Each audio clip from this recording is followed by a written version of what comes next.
You hear mediums always talking about their guides tell them this, their guides tell them that. And then you might be feeling less than because I don't know my guides. Is this important for me to know? Who are guides? What the heck do they do?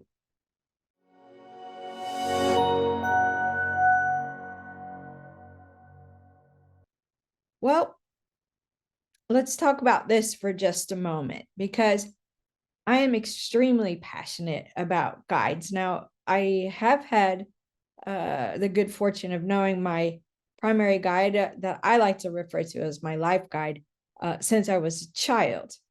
And I tend to have a very open and natural sense of communication with my guides. But that didn't happen overnight. Just like any aspect of mediumship, it did not happen overnight. So, who the heck are guides anyway? Guides are people that lived before. And now that they're in the spirit world, they have chosen to become guides for us here in the physical world. At minimum, we each have one guide, at minimum. And that guide and you have embarked on this journey together.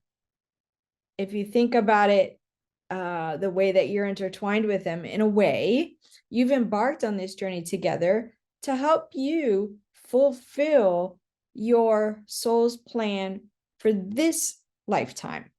Now, you might be thinking, Amy, that sounds like a lot right there. Just why did I even create this soul's plan? What is this journey all about anyway? Well, this is why it's really important to get to know your guides. And how do you do that? You do that the very same way that you connect either with your own loved ones or other people's loved ones. Because truthfully, connecting with any aspect within the spirit world is mediumship. Therefore, connecting with guides is mediumship. It's basic, it's simple. It is mediumship. It's using the same senses that you use to connect with either your loved ones or other people's loved ones. Now, that being said, we are paired up with our guides and they communicate with us in a way that we communicate. So if you're the kind of person that is quiet or a little bit more introverted, your guide may not be a really chatty individual. You may communicate through claircognizance, which is just knowing, feeling all of a sudden that perhaps maybe I ought to take this route, or that's not the right job for me. I don't know how I know, I just know, right?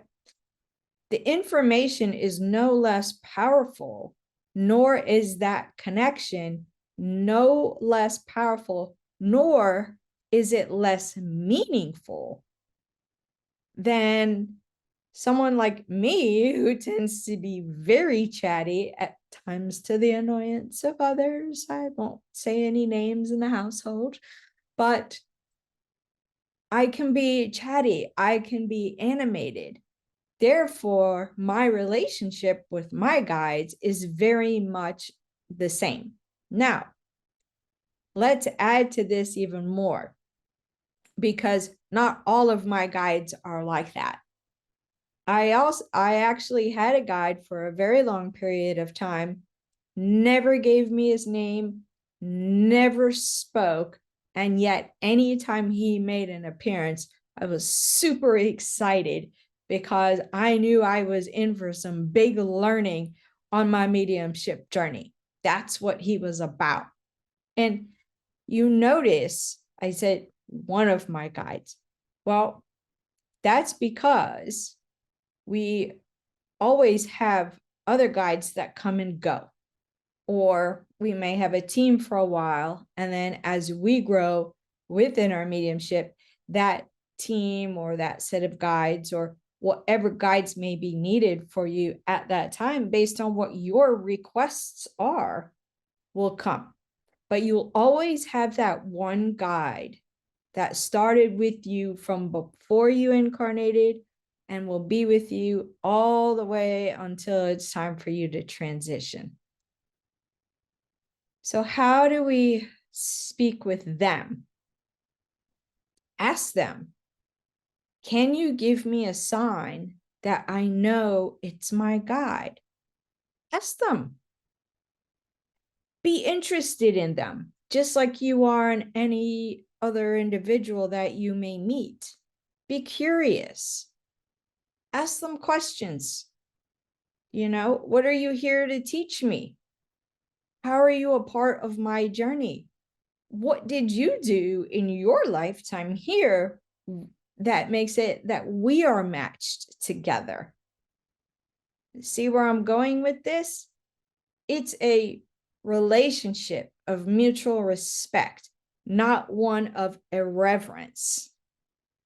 That being said, our guides are very objective when it comes to assisting us, whereas our loved ones may not be as objective, right? Because personalities don't change in the spirit world.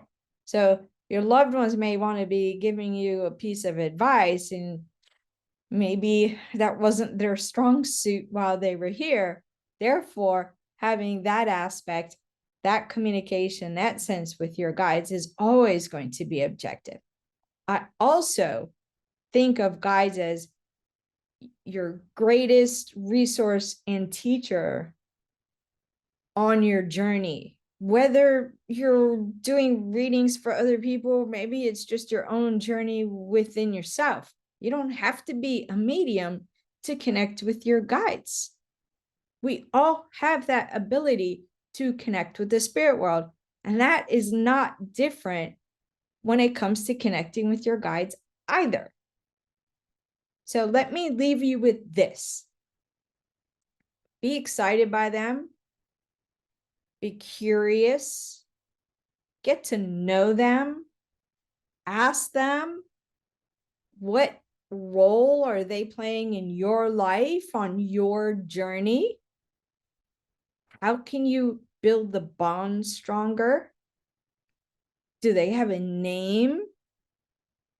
And if they don't, but you want to call them a name, you can ask them, can I call you by this name? And you get a yes or no answer. Sometimes they will not give you information. That depends on the scenario. Maybe it's for you to learn here in the physical world. But understand this, your guides are always, always available to you. They're here to support you along your journey. Get to know them. It is only going to help your spiritual growth, your journey even more.